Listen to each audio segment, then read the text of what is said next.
Έχει αυτοκίνητο. Ποιος θα τον φέρει εδώ πάνω? Μη φωνάζεις. Του είπες που μένουμε?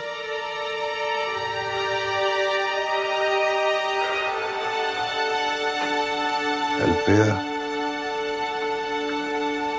Έρχομαι, Ορέστη. Έρχομαι.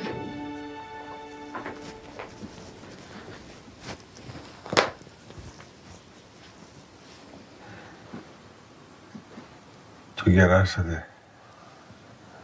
Ποιο να κεράσουμε, Ορέστη μου, τι λες? Το μοναχό που ήταν εδώ τώρα. Ποιο μοναχό, πατέρα? Τι λες? Ένας παππούλης ήρθε να με δει. Με σταύρωσε στο λαιμό και μου είπε να μην φοβάμαι, θα γίνω καλά. Εσύ δεν τον φώναξες, Ελπίδα? Παναγιά μου, έφυγε.